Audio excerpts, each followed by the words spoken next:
Vítám tě u dnešní jogy zdravě na probuzení.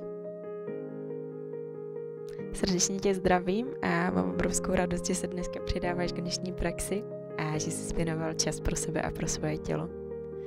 Pojď se posadit na začátek do jakéhokoliv sedu, který ti bude příjemný a budeš u něj moc napřímit páteř, takže nechám na tobě, jestli to bude set na patách nebo set se skříženýma nohama. A důležité, co tě tady zajímá, tak pojď napřímit svoji páteř, pojď opravdu tam dostat takovou příjemnou délku, kdy hlava vystoupá, sedací kosti se boří. Pojď si zažehlit spodní žebra, pojď klíční kosti poslat pravou doprava, levou doleva, potom už ruce můžeš volně položit na svoje chodidla. Nechám na tobě, jestli dlaně budou směrem nahoru, či dlaně budou směrem do tvých chodidel, podle toho, jestli potřebuješ dneska spíš přijímat energii, anebo spíš uzemňovat.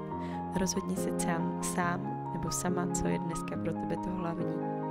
Pojď si potom jenom zavřít na chviličku oči a pojď se zaměřit na svůj dech, kam teď aktuálně dýcháš. Pojď ten dech začít vést podél svojí páteře, podél té zadní strany těla a pojď prohloubit nádech a výdech. Chceš nadechnout až pod svoji křížovou kost.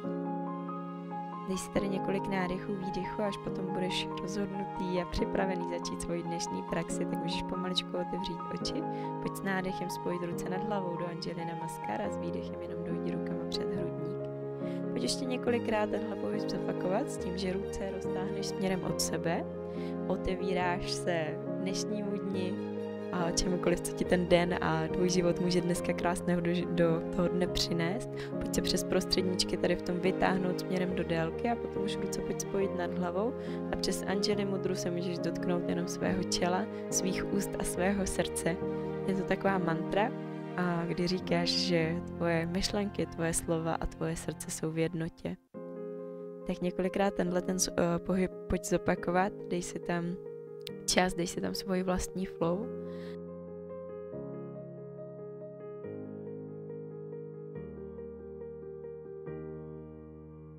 A potom už pojď pracovat z horní části hrudníku, můžeš si ruce opřít na kolena a pojď několikrát jenom poslat svoji páteř z té hrudní části směrem dozadu, jakoby tvoje záda chtěly obsat takové velké písmeno C, takže pojď jenom rozpohybovat tu svoji páteř. Potom se pojď stabilizovat, takže znovu tu páteř dáš do napřímení, můžeš si u toho dát ruce směrem k sobě před tělo, prsty taháš k sobě a lokty taháš do strany. Nadechneš, vydechneš a potom jenom několikrát ruce můžeš rozpojit, uvolnit, poslat předloktí směrem dolů a potom ještě jednou přejdi tady do toho opravdu vytažení, zajímají tě tam klíční kosti, kdy opravdu chceš udělat prostor v tom hrudníku, to je to hlavní. A potom už můžeš jenom svoje tělo jakkoliv rozvlnit, rozpohybovat, pojď si dodat nějaký pohyb do toho těla, jaký bude ten tvůj dnešní pohyb, mě moc zajímá, co tam dnes tvoje tělo chce dělat, co ty se svým tělem dnes chceš dělat, kdyby to byl tanec, jaký by byl tvůj dnešní pohyb.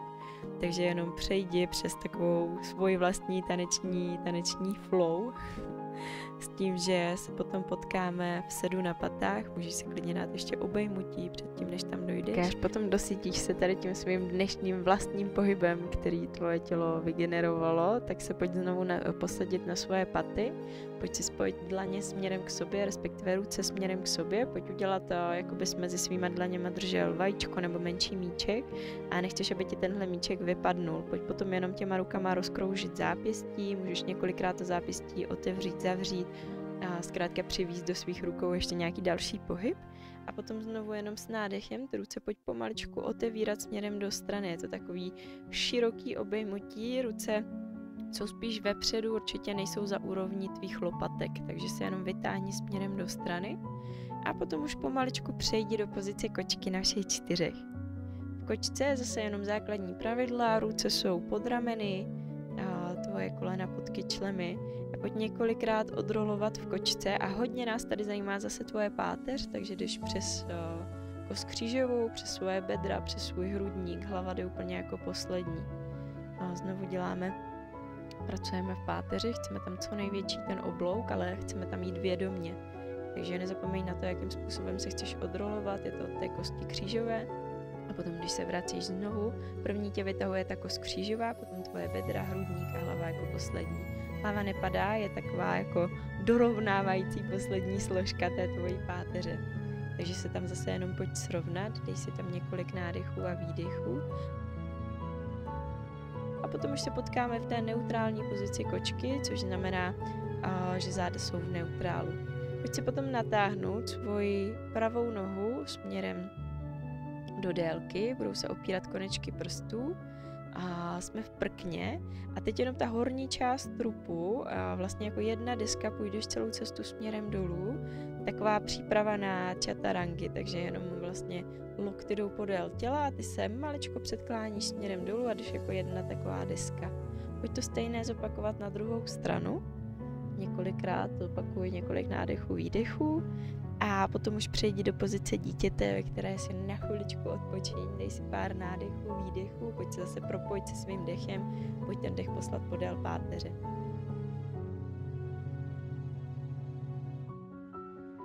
Potom přes kulatá záda znovu pojď odrolovat a přejdi do pozice kachny.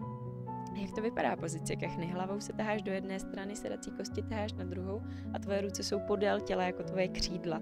Pojď se zase přes prostředníčky vytahovat těma rukama co nejvíc směrem do délky. Zajímá nás samozřejmě klemba na ruce, takže neměj propnutou dlaň.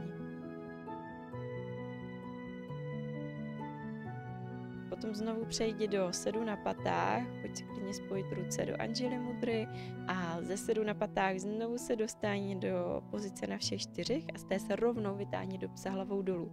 Několik nádechů v psovi, hluboký nádech, hluboký výdech, hlídáme si všechny základní pravidla, co nám tady platí, takže chceme zachovat křivky v páteři.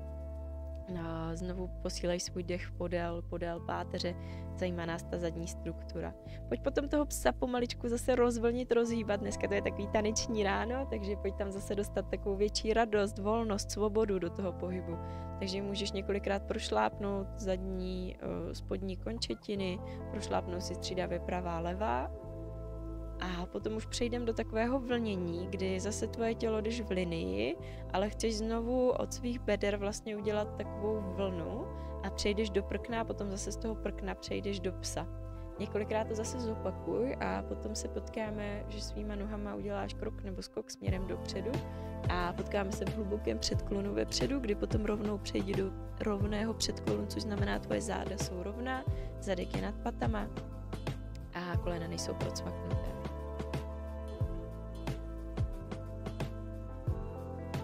Potom už jenom s příštím nádechem zase obratel po obratli, pojď rolovat, znovu tě zajímá ta tvoje kost křížová, bedra, odroluješ směrem nahoru a dojdeš do rovného stoje. Jenom několikrát tady ten pohyb pojď zopakovat, že vždycky s výdechem jdeš hluboký oblouk směrem celou cestu dolů a potom přejdeš přes rovný stoj. Potkáme se zase nahoře v tom rovném stoji a potom už si znovu pojď odkračovat pravou nohou celou cestu směrem dozadu. A můžeš klidně i opřít koleno na podložce, jenom si stabilizuj boky, aby ty oba dva boky byly na stejné úrovni, aby jeden nekoukal víc nahoru, ale snaží se zase mít rovinu v pánvi. Můžeš ruce spojit napřed před hrudníkem, ale potom si je pojď opřít směrem dopředu a půjdeme do hrudního záklonu. Takže se jenom několikrát s pomocí těch rukou z hrudní kosti zakláníš směrem dozadu, kost křížová vzadu je v opoře, ta se nikam nehýbe. A jenom několikrát pojď tenhle pohyb zopakovat a potom už udělej krok tou zadní nohou směrem dopředu a znovu se potkáme v židličce. Ze židličky si dej stabilizaci, opřeš ruce o svoje stehna, přes rovná záda se podíváš směrem před sebe nebo směrem hlavu pošleš dopředu a potom už to zase pojď odrolovat, kost křížová, bedra, hrudník, hlava jako poslední. Pojď na druhou stranu, takže znovu si odkročíš tentokrát levou nohou, směrem dozadu, znovu můžeš opřít koleno o zem, potom tu nohu můžeš jenom maličku zvednout, takže zase koleno bude zvednuté, koleno jde směrem dolů a to přední koleno taháš směrem do délky. A znovu tady uděláš jenom několikrát ten hrudní záklon, kdy spodní žebra udržíš ale směrem do břicha, ale z hrudníku to otvíráš směrem nahoru. Skvěle, pojď se vrátit zase do neutrální pozice, do židličky, tam to pojď zafixovat. Dej si nádech, výdech, můžeš ruce tahat směrem dopředu v té židličce, zadek taháš do druhé strany a potom už jenom ruce volně zase opři o svoje stehna, přes rovný předklon to odroluj celou cestu směrem nahoru. Pojď tu židličku ještě několikrát zopakovat, vždycky tady v tom pořadí, o kterém se tady bavíme, takže zase tam dej tu délku, pevnost, zajímají tě hodně i tvoje chodidla, paty tahat směrem do podnoží. A jenom několikrát tady pohyb zopakuj, několikrát si dej takovou krásnou židličku, kdy tvůj zadek taháš do jedné strany, hlavu taháš na druhou a potom se znovu potkejme v tom stoji nahoře. Pojď znovu přes hluboký předklon celou cestu směrem dolů a potom už se opři ruce o podložku a pojď znovu odkročit do prkna. Z prkna půjdeme krásnou čatarangu směrem dolů, nikde tam nespadni, udrž zase celý trup směrem nahoru a přejdi potom do psa hlavou nahoru, kdy zase nezlomíš to v bedrech, ale krásně držíš celý trup a výdech bez hlavou dolů.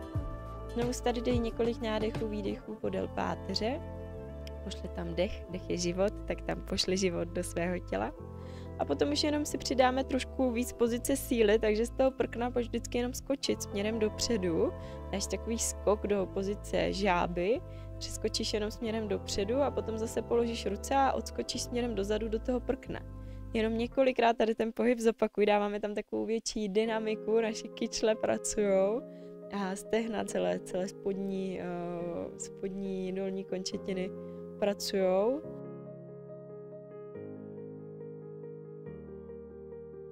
A potom už z toho posledního skoku, z toho prkna přejdi znovu čatarangou směrem dolů, s hlavou nahoru a bez hlavou dolů. A potom už si pojď odpočinout, takže opři svoje kolena a přejdi do pozice dítěte a jenom chviličku zůstaň v pozici dítěte. Dovol si v té pozici dítěte úplně uvolnit, povolit, jenom dech znovu pojď posílat podél té zadní struktury. Dej si tady čas.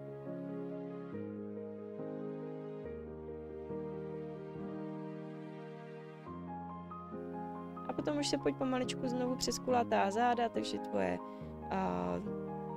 bedra, hrudní koš, hlava jako poslední se rolují směrem nahoru, znovu se zastabilizuj a půjdeme do rotace, takže půjdeme do rotace z hrudníku, nikoliv z pánve, takže hrudní část bude rotovat, půjdeme napřed do pravé strany, znovu prsty taháš k sobě, lokty taháš od sebe a jenom se vyrotuješ do jedné strany, zastabilizuješ na středu a potom rotuješ do druhé strany. Několik nádechů, výdechů tady a potom už se potkáme v neutrální pozici na středu, takže pojď zase jenom tam zastabilizovat na tom středu, můžeš si klidně přes prostředničky vytáhnout ruce směrem nahoru, ale potom už dojdi do té neutrální pozice, kdy páteř vlastně taháš směrem nahoru, sedací kosti zase směrem dolů.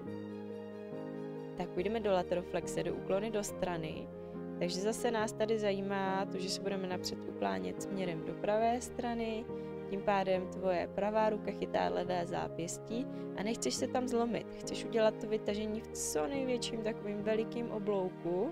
Nikde se nechceš zlomit ani v boku, ani v tom hrudníku. Chceš tam fakt dát co největší délku v tom vytažení. Zároveň spodní žebra pořád jsou zažehlený a jsou směrem do té tvojí pánve. Pojď ten úklon ještě na druhou stranu, potom zase zastabilizuj na středu a děj si několik nádechů a výdechů. Tak, znovu tam můžeš přes takovou taneční flow uvolnění trošku větší přejít směrem dopředu. Klidně zase rozhýbej hrudník, rozhýbej ruce, pojď si tam protančit nebo dát si tam jakýkoliv pohyb, co je ti příjemný, do kterého tě teď tvoje tělo nějakým způsobem vede. Kreativitě se mezi nekladou a potom, až svoje pohyby dokončíš, tak se potkáme jenom v přední části podložky, takže budou tvoje nohy natažené směrem před sebe a půjdeme do hlubokého předklonu, takže pomaličku, obratel po obratli, zase chceš ve své páteři co největší oblouk udělat, se předkloníš směrem dopředu, dáš si několik nádechů, výdechů a potom znovu přes své bedra odrolováváš celou cestu směrem nahoru, chceš zase jít přes ty co největší oblouky tady. A znovu několik nádechů, výdechů, chviličku tady zůstaň, hluboký nádech, hluboký výdech. Pokud se rukama dotkneš až svých chodidel, tak pojď své lokty znovu vytáhnout do strany a potom už pojď pomaličku přejít do pozice na zádech. Pojď si dát nohy tak, že budou na šířku pánve. Chodidla znovu můžeš zabořit do země, patu pojď začít tahat za prsty a koleno můžeš maličko nechávat vystoupávat směrem ke stropu. Co to znamená, když má tvoje pánev neutrál? Je to opravdu ta pozice, kdy tvůj pupík není ani překlopený moc směrem k tvýmu hrudníku, ani že ta pánev je překlopená moc směrem k tvým patám. Hledáš tam vlastně tu neutrální pozici. Budeme se potom zvedat do nízkého můstku, takže potom zase půjdeš odrolovat svoji páteř obratel po obratli a budeš se v tom můstku jenom zvednout pomaličku směrem nahoru. Zase když pokládáš, jdeme z té opačné strany tu vlnu, takže jdeme od hrudníku přes bedra, pánev se pokládá jako poslední. Naopak, když zvedáme nahoru, jdeme od pánve. Jenom zase několikrát vyroluj a sroluj. A potom už pojď zafixovat znovu v neutrální pozici, takže jenom najdi ten neutrál pro svoji pánev. A potom už pojď na závěr přijít do pozice šavásány, takže si můžeš pomaličku položit do jakékoliv pozice na zádech. Ideální, když si natáhneš ruce, natáhneš si nohy, dáš si na všechno zase čas. S každým výdechem se budeš pomaličku víc a víc zapouštět směrem do země, do podložky. Země je ta jistota, prostor, který nás udrží. Země je matka, takže dej si čas pro to spojení se sebou, dej si čas pro to tomu tělu po dnešní praxi dopřát odpočinek a můžeš zase jenom prohlubovat výdechy a chviličku tady zůstaň. A čím větší čas a prostor si tam dáš, tím líp. Potom na závěr, až se budeš probouzet po tvé dnešní praxi, tak se jenom převal na pravý bok, přes který potom pomaličku přejdi zase do jakéhokoliv sedu a zkus v něm zase napřímit páteř, vytáhni hlavu tak, aby podpírala nebe a potom už pojď jenom pomaličku spojit dlaně před svým hrudníkem. A já ze srdce děkuju za dnešní praxi, děkuju za to, že jsi věnoval čas a budu se těšit, ať už na živých lekcích nebo třeba u nějaké další společné praxe. Přeju ti překrásný den a hodně štěstí.